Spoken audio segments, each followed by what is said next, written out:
तो big bang theory सबको पता है? Yes sir. पता है ना? बस ओरिजिन ऑफ अर्थ बस वैसे ही हुई।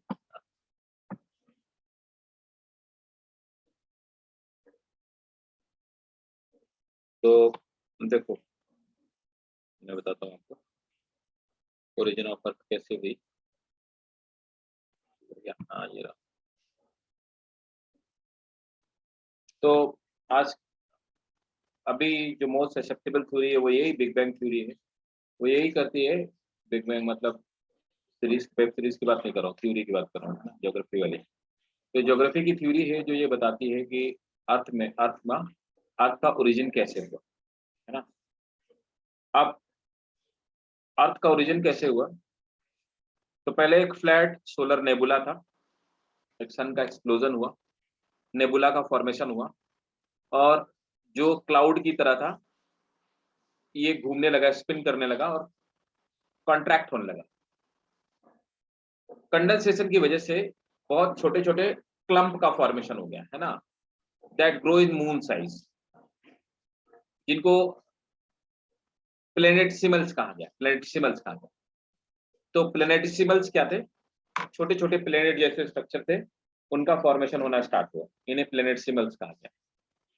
अब क्या हुआ उसके बाद? Solar wind from the star formation, है ना। तो सन कैसे बना? तो सोलर विंड एक जगह कंसंट्रेट होने लगी, धीरे धीरे एनर्जी इकट्ठा होने लगी और सन का फॉर्मेशन हो गया। और बाकी जो सोलर विंड थी, जो गैसेस के फॉर्म में चारों तरफ वो रिंग जैसा पहले स्ट्रक्चर बनाया, और इसके बाद क्या हुआ? जो प्लेनेटिसिमल्स थे, छोटे छोटे प्लेनेट बन गए, प्लेनेट जैसे स्ट्रक्चर बन गए थे, मून जैसे, वो कोलाइड किए और आपस में एग्रीगेट करके ग्रो करते गए और बाद में वो प्लेनेट बन गए। तो 100 of millions ईयर्स के बाद इस तरह से प्लेनेट का फॉर्मेशन, यही थ्योरी है ओरिजिन ऑफ अर्थ की, इस तरह से ओरिजिन ऑफ अर्थ हुआ। तो मोटा मोटी आप समझ लीजिए, इसमें कुछ लिख लीजिए कि कैसे अर्थ का ओरिजिन हुआ। तो एक दो पॉइंट है, बुलेट के फॉर्म में लिखिए। तो पहला है formation of solar system. Formation of पहले heading, polar formation of solar system. Evidences suggest that solar system was formed. Evidences suggest that solar system was formed 4.5 solar system was formed 4.5 to 5 billion years ago. Solar system was formed 4.5 to 5 billion years ago from cosmic dust and gas,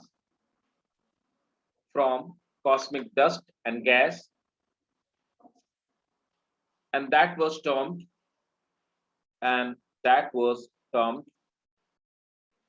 nebula. ठीक है ना, उसको nebula कहा गया। ठीक है, that was termed nebula. ठीक है, अब देखो इसके बाद क्या हुआ। ये तो था कि अर्थ का फॉर्मेशन कैसे हुआ ना। अब ओरिजिन ऑफ लाइफ पे आ जाते हैं। तो सर जो ओरिजिन आपने ऑफ दस्त लिखवाया है इसकी अपने हेडिंग क्या बोल दी? इसका, ये इसका हेडिंग मतलब formation of solar system. Okay sir. फिर वही आपने सबने पढ़ रखा है यार, धीरे धीरे ठंडी हो गई है ना, कोर में जाके कंसंट्रेट निफेन निकल और फेरस हो गए, है ना। और सिलिका और मैग्नीशियम से फिर जाकर के ये मेंटल बना, और सिलिका और एल्युमिनियम से इसकी अर्थ का ऊपर वाला क्रस्ट बना हुआ है। तो ज्योग्राफी की बातें बस इतनी काम की आपकी बात की। अब आते हैं ओरिजिन ऑफ लाइफ। तो ओरिजिन ऑफ लाइफ कैसे हुई? अब सबसे बड़ा क्वेश्चन है और पूरी एवोल्यूशन का क्वेश्चन यही है, ओरिजिन ऑफ लाइफ, और फिर लाइफ आगे कैसे प्रोपेगेट हुई। तो ओरिजिन ऑफ लाइफ पे, है ना, तो सबसे पहले condition for origin of life, कौन कौन सी कंडीशन थी। तो अच्छा एक बात बताओ, अगर पहले ओरिजिन ऑफ लाइफ हुई, लाइफ ओरिजिनेट हुई अर्थ में, अब क्यों नहीं ओरिजिनेट हो रही?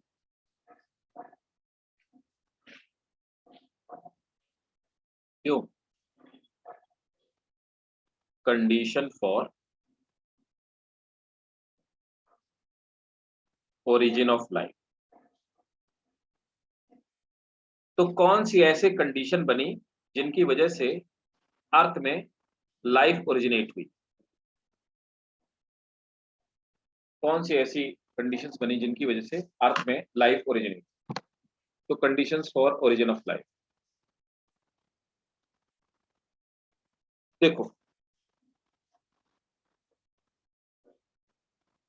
कैसी कंडीशन थी जिनकी वजह से लाइफ धीरे धीरे अर्थ में ओरिजिनेट होती गई? तो पहला था, क्या था? प्रिमिटिव एटमॉस्फेयर, है ना? एटमॉस्फेयर प्रिमिटिव था जिसमें लाइफ ओरिजिनेट हुई। तो वो प्रिमिटिव एटमॉस्फेयर क्या था और कैसे था, है ना, ये समझ लेते हैं। तो क्या था कि पहले अर्थ में ऑक्सीजन नहीं थी, तो हाइड्रोजन थी और एटमॉस्फेयर रिड्यूसिंग था। तो पहले क्या हुआ, उस रिड्यूसिंग एटमॉस्फेयर की वजह से उसने कैसे रोल प्ले किया, समझिएगा मेरी बात। तो पहले क्यों हुई, आज क्यों नहीं हुई, इस बात का मैं आपको जवाब देता हूँ और ये आपको पता होना चाहिए, ठीक है, तभी आपको बात समझ में आएगी। तो पहले क्या हुआ कि कंडीशंस ऐसी ओरिजिनेट हुई जिनसे ओरिजिन ऑफ लाइफ हुई। मतलब कि अर्थ में हाइड्रोजन थी, तो हाइड्रोजन ने एटमॉस्फेयर को रिड्यूसिंग बना दिया था। तो एटमॉस्फेयर रिड्यूसिंग होने की वजह से जो ऑर्गेनिक मॉलिक्यूल बने या ऑर्गेनिक प्रोडक्ट बने वो डिस्ट्रॉय नहीं हुए और वो धीरे धीरे और भी फर्दर चेन रिएक्शन करते गए और लार्ज मॉलिक्यूल बने और जाकर के फाइनली सेल का फॉर्मेशन हो। उसके बाद क्या हुआ, ब्लू ग्रीन एल्गी आए और एल्गी आए, उन्होंने ऑक्सीजन को इवॉल्व करना स्टार्ट कर दिया। धीरे धीरे एटमॉस्फेयर में ऑक्सीजन बन गई और आज की डेट में जो एटमॉस्फेयर है वो ऑक्सीडेटिव एटमॉस्फेयर, रिड्यूसिंग नहीं। ऑक्सीडेटिव एटमॉस्फेयर की खास बात क्या है, ऑक्सीजन इतना स्ट्रॉन्ग ऑक्सीडाइजर है कि किसी भी चीज को ऑक्सीडाइज कर देता है और ऑक्सीडाइज करके खराब कर देता है। तो आज की डेट में अगर कोई ऑर्गेनिक मॉलिक्यूल बन रहा है या अनऑर्गेनिक मॉलिक्यूल बन रहा है, ऑक्सीजन उसको ऑक्सीडाइज कर दे रही है, जिसकी वजह से वो खराब हो जा रहा है और फर्दर आगे की रिएक्शन नहीं हो पा रही। यही कारण है कि आज की डेट में वो कंडीशंस नहीं है जिसकी वजह से लाइफ ओरिजिनेट हो सके। पहले एटमॉस्फेयर में वो कंडीशन थी जिनकी वजह से लाइफ ओरिजिनेट हुई। क्लियर है ना सबको? अब यस देखो सर, तो ये वाटर का फॉर्मेशन भी ऑक्सीजन और हाइड्रोजन जो आप बता रहे हैं, वो पहले वाटर तो पहले से ही वेपर के फॉर्म में मौजूद थी, पहले से ही। ऑक्सीजन नहीं आई, ऑक्सीजन बाद में ही, पहले वाटर आया, ओके H2O ओके। पहले आया, वाटर वेपर के फॉर्म में, है ना। तो condition for origin of life, है ना, यहाँ पॉइंट्स के फॉर्म में बस आपको लिखते हैं ना, बुलेट के फॉर्म में। तो कौन कौन सी कंडीशन और क्रिएट हुई जिनकी वजह से लाइफ ओरिजिनेट हुई अर्थ? तो पहली कंडीशन में आ जाता है। तो देखो, पहली हमारी कंडीशन है primitive atmosphere on earth.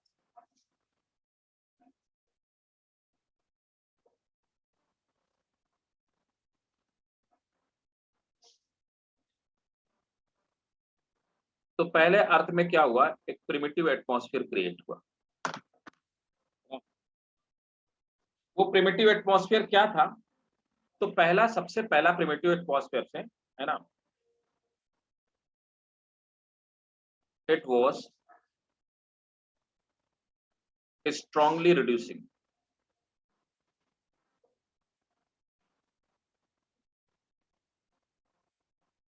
that is non-oxygen,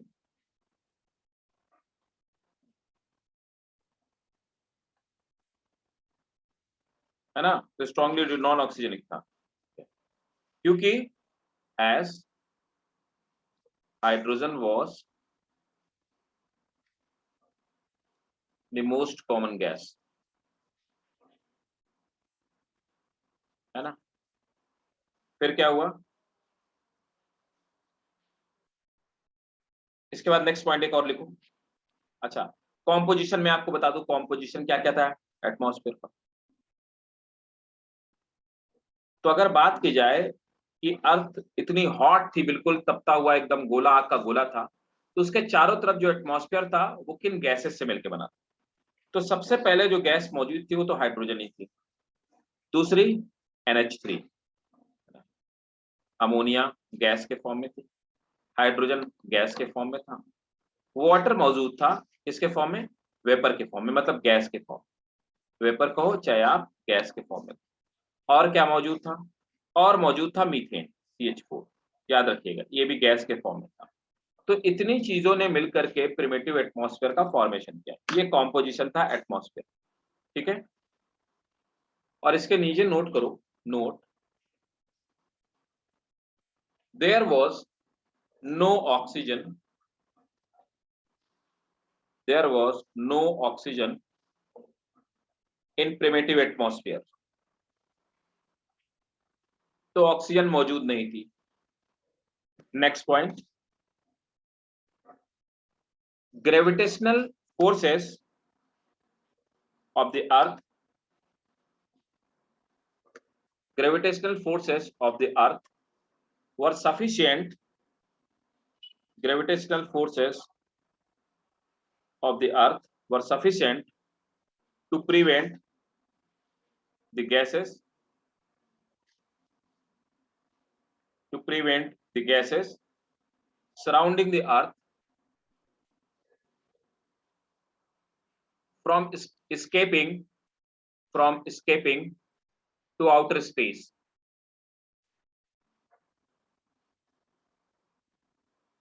ठीक है, तो ग्रेविटी ने इनको सबको होल्ड करके रखा था, इतना ग्रेविटेशनल पुल मौजूद था जिसने इन्हें गैसेस को बाहर नहीं जाने दिया।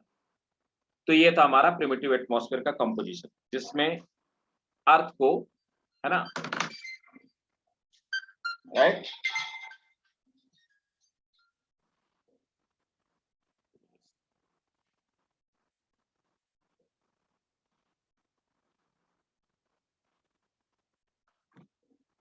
ठीक है। अब देखिए नेक्स्ट आ जाते हैं।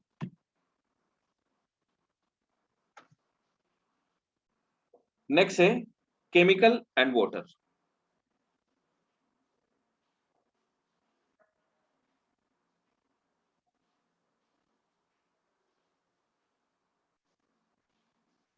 अब देखो वहां पे केमिकल भी मौजूद था और वाटर भी मौजूद, है ना। कौन से केमिकल थे वहां पे जो मौजूद थे, ठीक है, जिन्होंने, कौन कौन से ऐसे केमिकल थे जो मौजूद थे, तो यही सब केमिकल मौजूद थे, गैसेस के फॉर्म में केमिकल मौजूद थे, प्लस क्या हुआ कि कुछ मिनरल एक्यूमुलेट हो गए जो वाटर में, है ना। तो नोट करेंगे, heavy rain for million of years form, heavy rain from million of years, heavy rain from million of years formed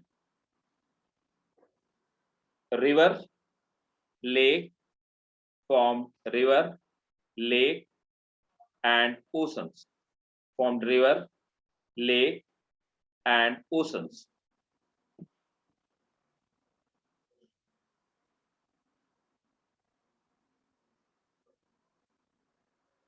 Salt, salt and dissolved gases, salt and dissolved gases were also present, salt and dissolved gases were also present in primitive atmosphere।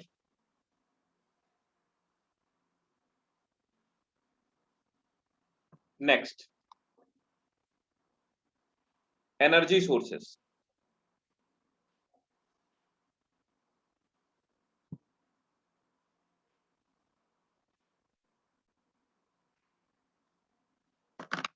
Energy was present, energy was present in the form of, अब क्या क्या energy के source थे, energy was present in the form of solar radiation, solar radiation, electric discharge,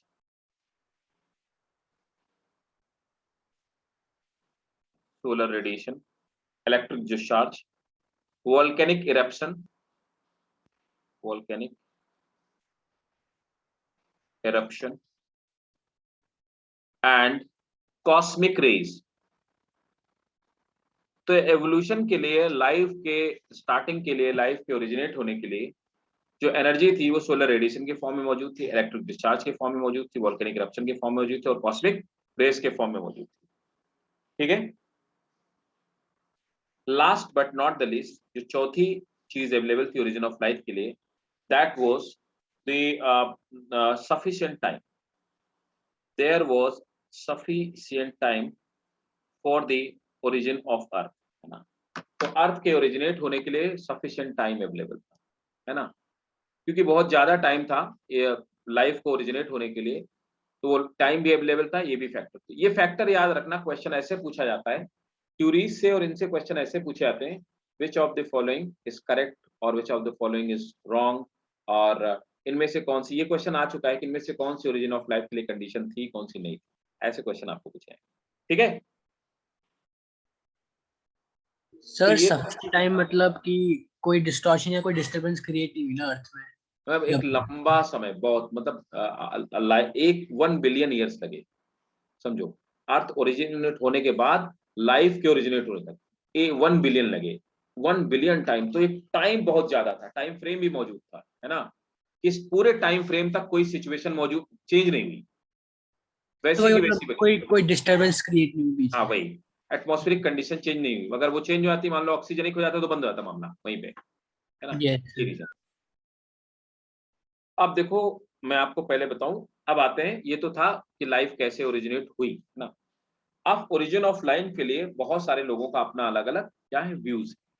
तो जितने सारे लोगों के व्यूज हैं, उनकी सबकी अपनी अपनी थ्योरीज है, तो सब ने अपनी अपनी थ्योरी दी, ठीक है। तो अब सबकी थ्योरीज याद रखना कि थ्योरीज है क्या चीज, theories of origin of life. अब मैं आपको कुछ चीजें बता देता हूँ पहले, देखो, है ना। तो पहली चीज क्या है, एबायोजेनेसिस, क्या मतलब हुआ, नॉन बायोलॉजिकली। तो स्टार्टिंग में, जैसे आपने अरिस्टोटल का नाम सुना, तो अरिस्टोटल ने कहा, अरिस्टोटल बहुत फेमस आदमी है, कहाँ के थे अरिस्टोटल, ग्रीस, यूनान के थे। तो जैसे अरिस्टोटल ने कहा कि ओरिजिन ऑफ लाइफ का मतलब ये हो कि लाइफ ओरिजिनेट कैसे हुई, तो अरिस्टोटल का कहना था कि लाइफ के ओरिजिन में, है ना, लाइफ के ओरिजिन में सबसे जो इंपॉर्टेंट रोल था, वो रोल है क्या, केमिकल्स का। मतलब कुल मिलाकर अगर आज की डेट में देखा, अरिस्टोटल ने कहा देखो भाई साहब, नील नदी का जो कीचड़ होता है, उसमें जब धूप पड़ती है तो उसके अंदर रिएक्शंस होती हैं, और उससे फ्रॉग्स और स्नेक और टर्टल ये सब पैदा हो जाते हैं। हालांकि बेवकूफी वाली बातें थी, लेकिन इसको बोलते हैं एबायोजेनेसिस, मतलब नॉन लिविंग चीजों से लिविंग चीजों का फॉर्मेशन, ठीक है। इसके भी पहले, तो सबसे पहली जो थ्योरी आती है वो ये एबायोजेनेसिस, वो भी एबायोजेनेसिस ही है। तो अच्छा एक बात ध्यान रखना, मैं जब बोलूं कि एबायोजेनेसिस मतलब नॉन लिविंग से चीजें बनी हुई है, लाइफ बनी हुई है, बायोजेनेसिस मतलब लिविंग से ही लिविंग का फॉर्मेशन। तो ये दो तरह के कॉन्सेप्ट हैं, एबायोजेनेसिस और बायोजेनेसिस, ठीक है। अब इनमें से आज की डेट में प्रूफ थ्योरी कौन सी, कोई बता सकता है क्या प्रूफ थ्योरी कौन सी है, सही क्या है, एबायोजेनेसिस हुआ कि बायोजेनेसिस हुआ। बायोलॉजी। बायोजेनेसिस ये कहती है कि life comes from pre existing life. हाँ क्या अर्षित, सर बायोजेनेसिस। बायोजेनेसिस, हाँ आर्यन बोलो, बायोजेनेसिस। एबायोजेनेसिस, ठीक है। अलीना क्या हुआ पहले, सर बायोजेनेसिस। बायोजेनेसिस, अच्छा। तो देखो, मैं अब आपको पहले बता देता हूँ, है ना, कि इस मूवी के आखिरी में क्या होने वाला है। तो मूवी का आखिरी ये है कि पहले तो हुई एबायोजेनेसिस, केमिकल से लाइफ बनी, उसके बाद कंडीशन चेंज हो गई, तो एबायोजेनेसिस पॉसिबल नहीं था। उसके बाद फिर बायोजेनेसिस हुई, मतलब दोनों चीजें हुई हैं। फिर क्या, life comes from pre existing life, तो दोनों चीजें। तो पहले तो ये स्टेटमेंट अभी आएगा फाइनली, किसी थ्योरी में आएगा, है ना। पाश्चर ने कहा, ये बात पाश्चर ने बताई कि ऐसा हुआ। तो सबसे पहले आते हैं थ्योरी ऑफ स्पेशल क्रिएशन। तो अगर आपसे पूछा जाए थ्योरी ऑफ स्पेशल क्रिएशन क्या है, थ्योरी ऑफ स्पेशल क्रिएशन का मतलब ये है कि अलग अलग जितनी रिलीजियस थ्योरीज हैं, रिलीजियस बुक, ये सब क्या है, रिलीजियस थ्योरी है, इनका कोई और छोर नहीं है, इनका कोई अपना लाइक बेस नहीं है, ये सब जस्ट थ्योरीज हैं या यूं कहें कॉन्सेप्ट हैं या मिथ हैं, जो भी माने आप, ठीक है। तो लेकिन सबने अपनी अपनी थ्योरी दे रखी है। तो लाइक क्रिश्चियनिटी का कुछ अलग कहना है, हिंदुज्म में कुछ अलग लिखा हुआ है, इस्लाम में कुछ अलग लिखा हुआ है। तो सबने अपनी अपनी ज्योरिस्ट का अपना अलग मानना है, ताओ का अपना अलग मानना है, तो सबका अपना अलग अलग कॉन्सेप्ट है। हालांकि ये सब बेसलेस, इनमें कोई बेस नहीं है ना, ये सब बेसलेस थ्योरी है, ठीक है। साइंस इनको बिल्कुल रिकॉग्नाइज नहीं करता, लेकिन ये थ्योरीज दे रखी है, ठीक है। तो इसको तो छोड़ो, खैर दूसरे नंबर पर आते हैं जो फिलोसफर्स ने थ्योरी दी, है ना। तो सबसे पहले जो थ्योरी आती है that is theory of spontaneous generation.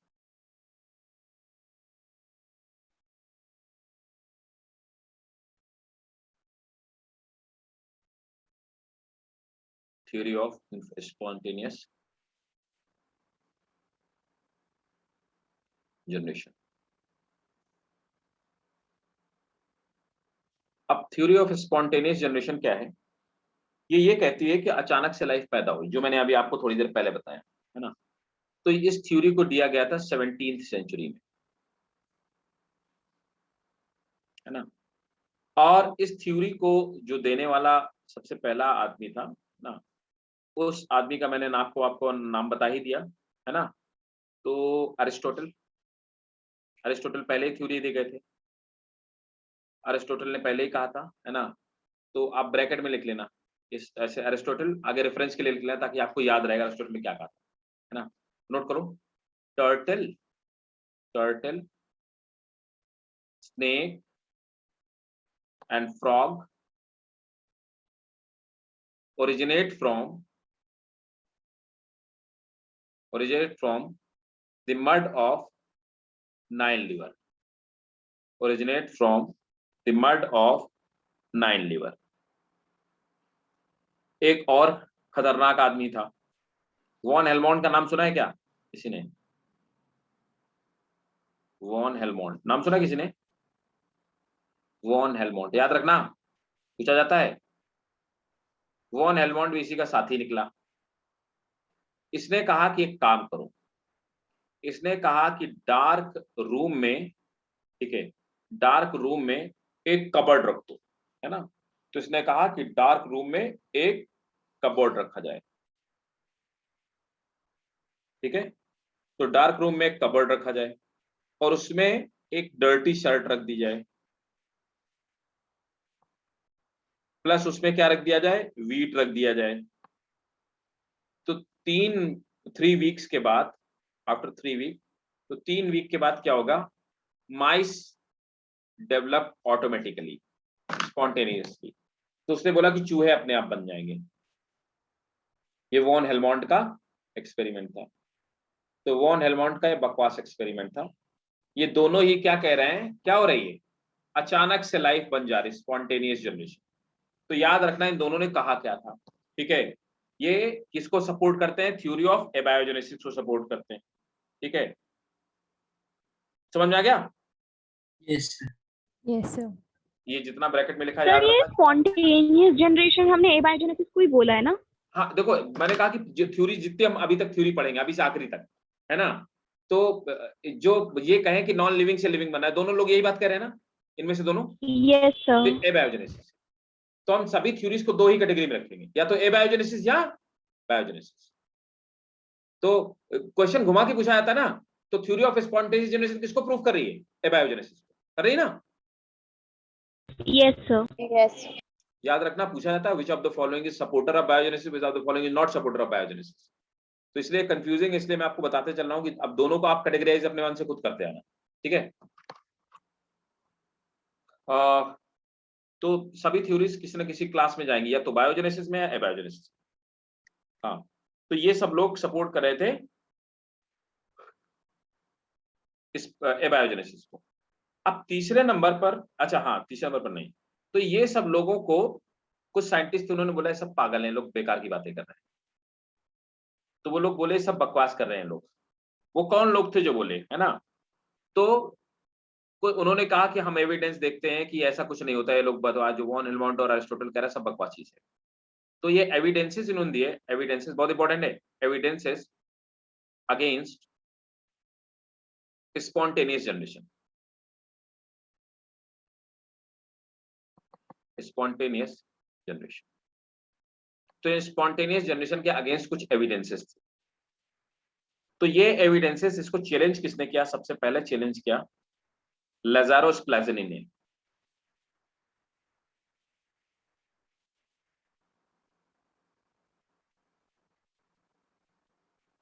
स्प्लाज़िनी ने,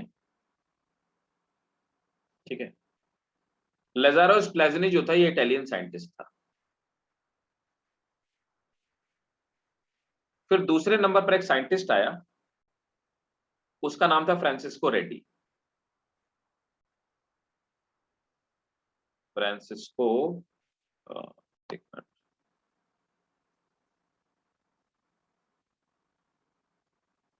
फ्रांसिस्को रेड्डी। तो जो रेड्डी था, फ्रांसिस्को रेड्डी भी इटालियन साइंटिस्ट था, है ना। और तीसरे नंबर पर जो साइंटिस्ट आता है जिसने इसको डिस्कार्ड किया, उन भाई साहब का नाम था लुईस पास्चर। लुईस पास्चर का नाम सुना होगा ना? यस सर, पैस्चराइजेशन उनके। हाँ, लुई पास्चर। तो लुई पास्चर जो था ये आदमी फ्रेंच था, है ना।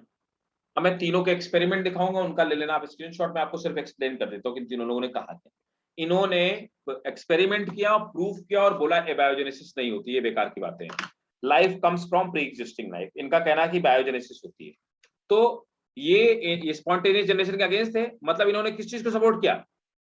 Sir biogenesis. Right, biogenesis. बस ऐसे याद रखना है। तो बायोजेनेसिस को सपोर्ट किया और ये एबायोजेनेसिस के अगेंस्ट थे। स्पॉन्टेनियस जनरेशन को इन्होंने डिस्कार्ड किया। अब देखो, तो सबसे पहले आते हैं एक एक करके एक्सपेरिमेंट इनका देखते हैं।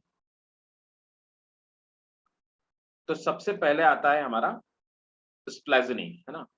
तो स्प्लाज़िनी ने क्या किया? लाज़ारो स्प्लाज़िनी इनका नाम था। इन भाई साहब ने क्या किया कि इन्होंने इस तरह से फ्लास्क ले लिया, एक्सपेरिमेंटल फ्लास्क ले, है ना। और यहाँ पे इन्होंने ग्रेवी ले ली और उसको बॉयल किया, बॉइल्ड ग्रेवी, है ना। तो जिन्होंने बॉइल्ड ग्रेवी ली, है ना, तो ये एनिमल सूप टाइप था, है ना।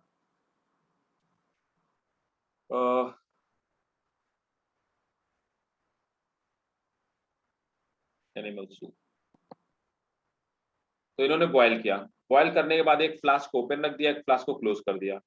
अब यहाँ पे जो ओपन वाली थी, gravy is teeming with micro organism, यहाँ पे माइक्रो ऑर्गेनिज्म पैदा हो गए और यहाँ पर फ्री ऑफ माइक्रो ऑर्गेनिज्म नहीं पैदा हुए। तो इससे इन्होंने प्रूव कर दिया कि देखो यहाँ पे लाइफ इसलिए नहीं आ पाई क्योंकि ये सर्किट क्या है, पूरा सिस्टम क्या है, क्लोज है। तो उन्होंने बोला स्प्लाज़िनी ने कि life comes from pre existing life, micro organism air से आए इसलिए इसको इन्फेक्ट कर पाए। क्लियर है? ले लो स्क्रीनशॉट स्प्लाज़िनी का एक्सपेरिमेंट।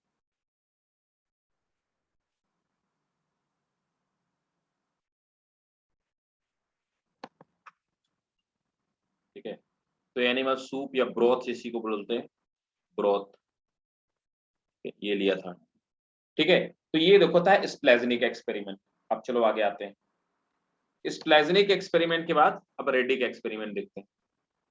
फ्रांसिस्को रेड्डी ने भी ऐसे एक्सपेरिमेंट किया।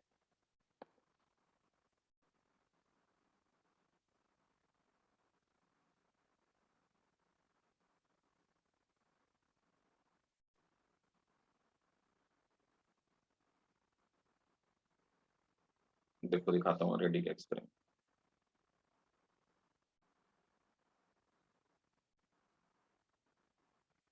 फ्रांसिस्को रेड्डी ने क्या किया, उसने ये देखो, उसने 3 फ्लास्क थे, तीनों में फ्लैश रख दिया और एक को ओपन कर दिया, एक को बिल्कुल एयर टाइट कर दिया और तीसरे वाले को एक कपड़े से ढक दिया।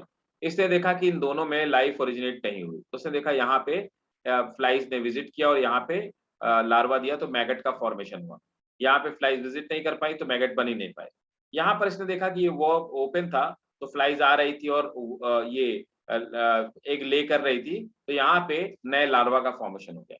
इससे रेड्डी ने प्रूव कर दिया कि life comes from pre existing life, life non living चीजों से ओरिजिनेट नहीं होती। ठीक है, यस सर। एक और तीसरा वाला आदमी, है ना, सर ये रेडी का था ना? ये रेड्डी का एक्सपेरिमेंट था। हाँ, ये रेड्डी का। अब तो पहले हमने देखा स्प्लाज़िनी का, फिर रेड्डी का, अब लुई पास्चर का एक्सपेरिमेंट। पास्चर कौन था? Pasteur was a bacteriologist, note कर लो, पास्चर वॉज अ बैक्टीरियोलॉजिस्ट, वो स्पेशली माइक्रो ऑर्गेनिज्म में बैक्टीरिया पर स्टडी कर रहा है। पास्चर ने भी अपना एक्सपेरिमेंट किया, उसने 2 तरह के फ्लास्क लिए। कहाँ गए पास्चर के फ्लास्क भाई? इधर सर गए। फर्मेंटेशन भी उन्होंने डिस्कवर किया। राइट, पास्चुराइजेशन जो प्रोसेस है वो लुईस पास्चर की बनाई, वही पास्चर है, पास्चुराइजेशन वाली प्रोसेस। देखो इसने क्या किया, 2 फ्लास्क लिए with flask of similar with different name, है ना। तो क्या लिखा यहाँ पे इन्होंने सिमिलर वो ये रखा, क्या? जूस, है ना, मतलब भाई सूप। तो इसने सिमिलर सूप भरा, ठीक है। और इसने क्या किया कि 2 नेक वाले लिए, ये एस शेप नेक वाला और सीधी नेक वाला, दोनों को बॉयल कर दिया, किल दी बैक्टीरिया, बैक्टीरिया मार दिया। अब इसने क्या किया कि एक ओपन था और दूसरे वाले को ऐसे रख दिया, इसमें कॉटन लगा दिया। इसने देखा कि यहाँ पानी भरा हुआ है, तो यहाँ पे आके इसकी स्टीम जाके एक्यूमुलेट हो गई और इसने आगे के हिस्से को चॉक कर दिया। इसने देखा कि इसमें यहाँ पे बैक्टीरियल ग्रोथ हुई और यहाँ पर क्या, नो बैक्टीरियल ग्रोथ। इससे, इस एक्सपेरिमेंट से, है ना, प्रूव कर दिया लुईस पास्चर ने कि भाई देखो, life comes from pre existing life, not from, ठीक है, नॉन लिविंग थिंग्स, है ना। तो नोट करेंगे अब सर वो राउंड नेक उसका इसलिए क्योंकि वो अपने आप उसे चोक कर देगा। हाँ बिल्कुल, ये जो एस शेप बनाया ना, ये इसको एस शेप बोलते हैं। तो एस शेप स्वान नेक बोलते हैं। तो एस शेप या स्वान नेक वाला क्या कर रहा है, ये चोक कर दे रहा है, इसमें स्टीम इकट्ठा हो जाती है, आगे में वो वाटर बन जाती है, फिर वो आगे के पैसेज को चोक कर देती है ना। ठीक है, क्लियर? सर लेकिन बैक्टीरिया तो पानी में ग्रो करके फिर उस फ्लास्क में देखा देखा नहीं बेटा, नीचे उसने बॉयल कर दिया, बैक्टीरिया मार दिया, पहले स्टरलाइज कर दिया पहले ही। सर तो फिर पहले वाले में बैक्टीरिया ग्रो कैसे हुआ? क्योंकि वो एक्सपोज्ड है। का ना एक्सपोज है ना, वही तो एयर अंदर बाहर जा रही ना यहाँ पे एटमॉस्फेयर से, तो एयर से आ गए ना बैक्टीरिया, इसमें एयर जा ही नहीं पाई अंदर, यहाँ से अंदर एयर, इससे आगे एयर बढ़ नहीं पाई, बैक्टीरिया नहीं आ पाए। Okay sir. अब देखो, है ना, नोट करें, अब इसके नीचे नोट करो। तो तीनों का कंक्लूजन क्या था, note.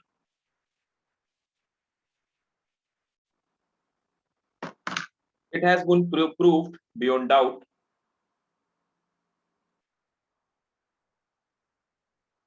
with invention of microscope.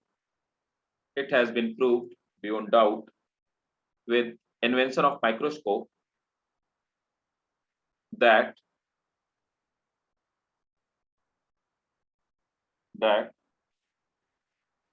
microorganism of higher forms, that microorganism of higher form arise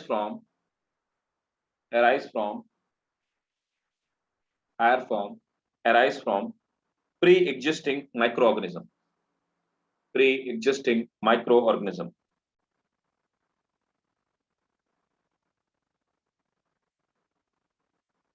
ठीक है। ओमने वाइवम एक्स वाइवो, इन्होंने क्या कहा, ठीक है। पास्चर, अब ये पास्चर का स्टेटमेंट था, ये क्वेश्चन ऑलरेडी नेम्स का पूछा हुआ है, ठीक है। हु स्टेटेड दिस एक्सपेरिमेंट, ठीक है। Pasteur given his concept of biogenesis. तो बायोजेनेसिस का कॉन्सेप्ट देने का काम जाता है, क्रेडिट जाता है पास्चर को। Pasteur given the concept of biogenesis, that is omne, इन्होंने कहा omne vivum ex vivo, omne vivum ex vivo, ये स्टेटमेंट पास्चर का, omne vivum ex vivo, that is life comes from, new life comes from, that is new life comes from pre-existing life, ठीक है। तो theory of biogenesis किसने दी, pasture ने। Supporter कौन कौन है? पास्चर, रेडी और स्प्लेजनी। पास्चर ने क्या स्टेटमेंट दिया? ओमने वाइवम एक्स वाइवो। क्या मतलब हुआ? Life come, new life comes from previous life या प्री एग्जिस्टिंग लाइफ। ठीक है, एक और थ्योरी है, क्लियर है ना भाई सबको? Yes sir. Yes, sir. Next है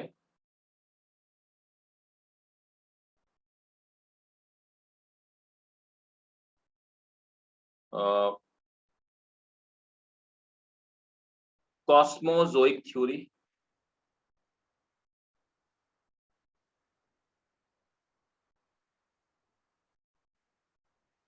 कॉस्मोजोइक थ्योरी और interplanetary theory. Interplanetary theory,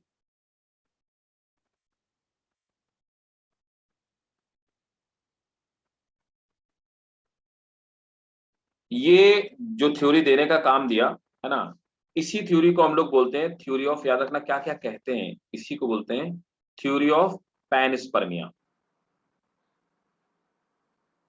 theory of panspermia, theory of panspermia, या इसी को स्पोर थ्योरी कहते हैं।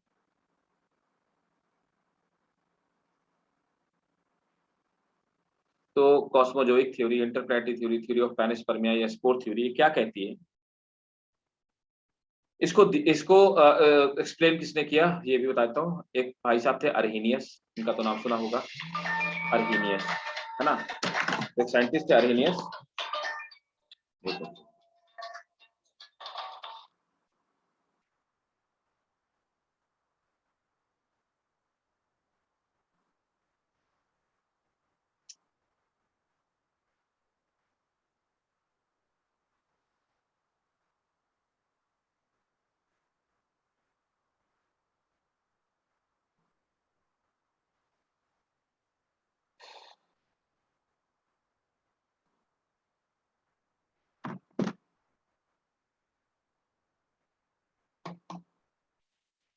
सर ये अरेनियस केमिस्ट की बात कर रहे हैं आप? अरेनियस बेस एसिड वाले? वही आदमी ये। पहले क्या होता था ना, एक साइंटिस्ट सब थ्योरी दे डालता, उसको लोग इतना योग्य समझते थे है ना। पाइथागोरस ने भी दे रखी है थ्योरी इसमें, एवोल्यूशन में, पता तुमको? No sir. पाइथागोरस ने भी अपनी थ्योरी दे रखी है एवोल्यूशन में, समझो। तो उसने इधर भी टांग घुसेड़ रखी है, पहले ऐसे लोग करते थे। तो एक ये हो गया अर्हीनियस है ना, और दूसरा है द सेकंड मैन, उसका नाम है, इनका नाम यार याद रखना, मैं तुमको सिर्फ वही नाम बताऊंगा जो जरूरी है ना। चलो जो नाम मैं बता दूं वो पक्का याद रखना, ठीक है। एक रिचर है, RICHTER, रिचर। ये दो आदमी हैं। अब देखो इन्होंने क्या कहा, जैसे अलास्का में सबसे बड़ा जो मेटेराइट था वो गिरा है ना, सबसे बड़ा मेटेराइट अलास्का में गिरा, ठीक है। तो इनका क्या कहना था? इनका कहना था कि जो एस्ट्रॉइड्स, जो मेटेराइट्स आए, उन मेटेराइट्स के गिरने की वजह से क्या हुआ कि उन्हीं के साथ में कुछ स्पोर्स आ गए जो दूसरे प्लेनेट से आ गए, और वो स्पोर्स जर्मिनेट किए, और फिर उन्हीं से धीरे धीरे लाइफ का ओरिजिन। इन्होंने कहा कि लाइफ यहाँ से नहीं, लाइफ किसी और प्लेनेट से आई। तो इंटरप्लेनेटरी थ्योरी का ही मतलब है कॉस्मोजोइक, मतलब कि लाइफ यूनिवर्स में कहीं और से आई है, यही ठीक है। इसी को पैनस्पर्मिया बोलते हैं, इसी को बोलते हैं स्पोर थ्योरी, है ना। ठीक है, क्लियर? नीचे नोट कर लो चाहे। according to them life reached the earth, life reached the earth from heavenly bodies, life reached the earth from heavenly bodies, ठीक है, क्लियर? यस। ठीक, अब देखो, अब आ जाते हैं असली कहानी पे, ओपरिन और हेल्डेन की थ्योरी। सॉरी, ओपरिन और हेल्डेन ने ही असली कहानी बताई, इन्होंने असली बात बताई।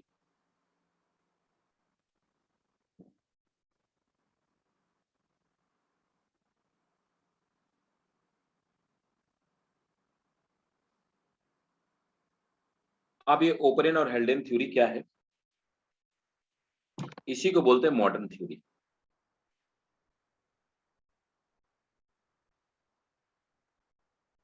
तो modern theory of evolution, modern theory of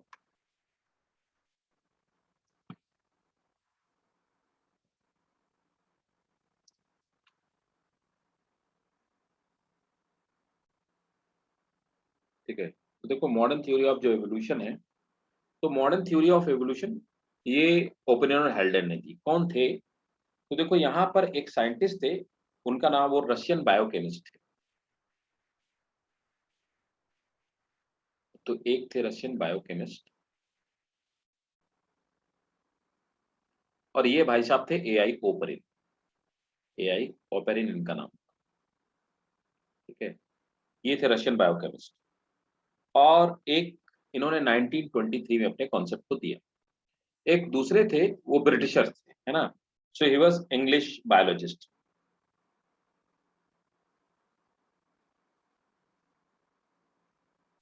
और वो जो इंग्लिश बायोलॉजिस्ट थे, इंग्लिश बायोलॉजिस्ट, उनका नाम था जेबीएस हेल्डेन।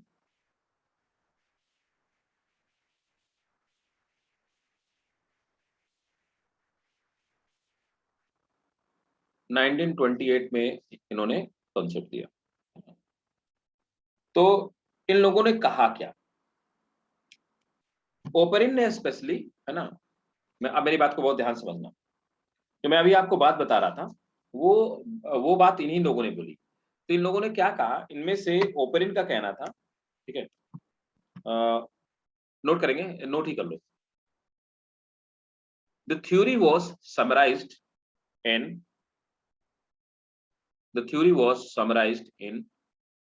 Oparin's book.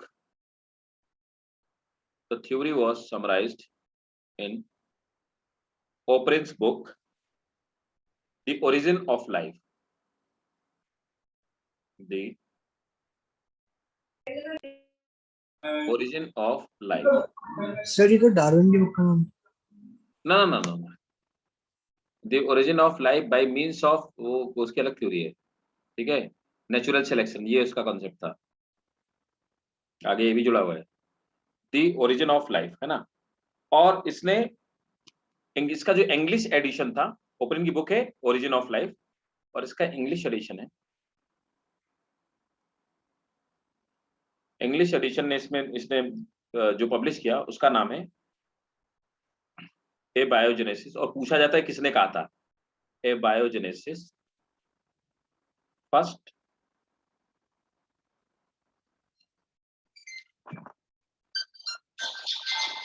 एक मिनट ये बच्चा जरा फोन खराब हो गया।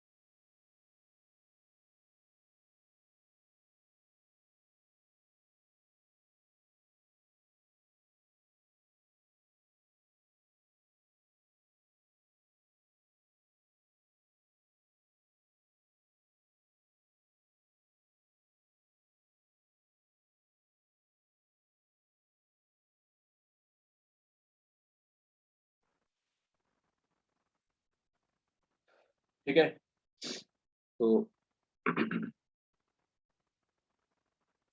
इंग्लिश एडिशन था एबायोजेनेसिस फर्स्ट,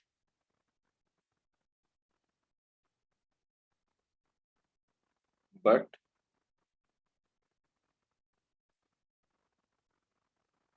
बायोजेनेसिस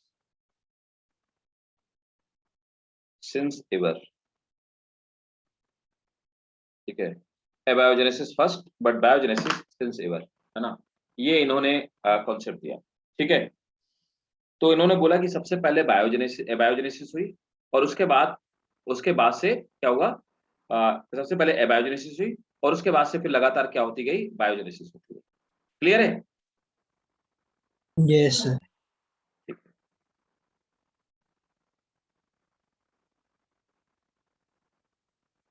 नोट कर लिया?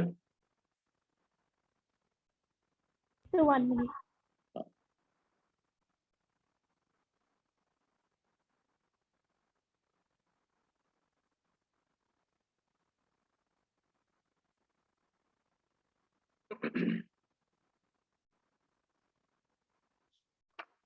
Done, sir.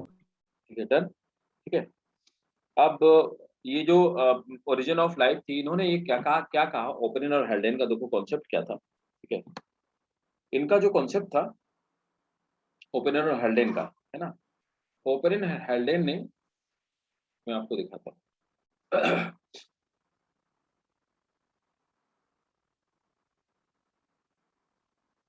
देखो इन्होंने बोला भाई साहब कि इन्होंने सबसे पहले बताया क्या, समझो बात को, इन्होंने कहा कि पहले क्या हुआ होगा,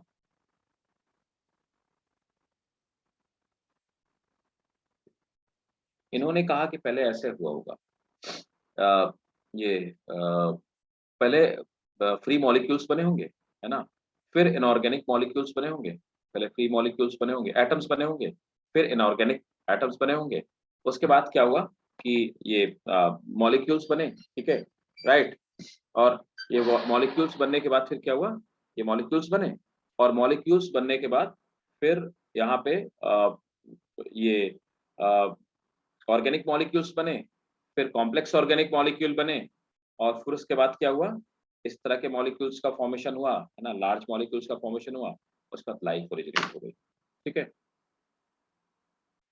समझ आया क्या कुछ कुछ? Yes, sir. सर ये दोबारा बता दीजिए प्लीज। मैं बताता हूँ बेटा, उसने कहा कि सबसे पहले एटम्स का फॉर्मेशन हुआ, ठीक है, एटम्स का फॉर्मेशन, है ना, इस तरह के एटम्स के बाद क्या हुआ, इनऑर्गेनिक मॉलिक्यूल बने, इनऑर्गेनिक मॉलिक्यूल के बाद ऑर्गेनिक मॉलिक्यूल का फॉर्मेशन, ठीक है, ऑर्गेनिक मॉलिक्यूल के बाद, राइट, ऑर्गेनिक मॉलिक्यूल का फॉर्मेशन होने के बाद फिर उसके बाद क्या हुआ कि ऑर्गेनिक मॉलिक्यूल के बाद फिर कॉम्प्लेक्स ऑर्गेनिक मॉलिक्यूल बने, कॉम्प्लेक्स ऑर्गेनिक मॉलिक्यूल बनने के बाद फिर डीएनए और आरएनए बने होंगे, है ना, और फिर बायोलॉजिकल एवोल्यूशन। Okay sir. ठीक है, सुनो ना, इसके बाद मैं नेक्स्ट क्लास में पढ़ाऊंगा, मेरा थोड़ा गला दर्द कर रहा है इससे, है ना, आई एम फीलिंग पेन, मैं काफी देर से पढ़ा भी रहा हूँ। ठीक है, तो मैं नेक्स्ट क्लास में इसके आगे पढ़ाऊंगा, ठीक है, चलेगा? Yes, sir. Yes, sir. Yes हाँ, फीवर भी मुझे चला हुआ है, मैं काफी देर से पढ़ा तो रहा हूँ, बट अभी पेन थोड़ा बढ़ गया है। तो Yes, वैसे sir. मैंने लास्ट क्लास में यहीं तक पढ़ाया हुआ है ना, उनको भी इतना ही पढ़ाया हुआ है, मिलर का एक्सपेरिमेंट है नेक्स्ट, उनको भी इतना ही पढ़ाया हुआ है, ठीक है, तो आपको भी तो आज 1 ही घंटे रखते हैं, ठीक है, Yes, और sir. वैसे Thank भी you, sir. सिलेबस तो आपका हो ही गया है ना, ठीक है, चलो ठीक है, नेक्स्ट Thank you, क्लास में sir. आते हैं, Thank you, Thank you, sir. sir. Welcome, bye.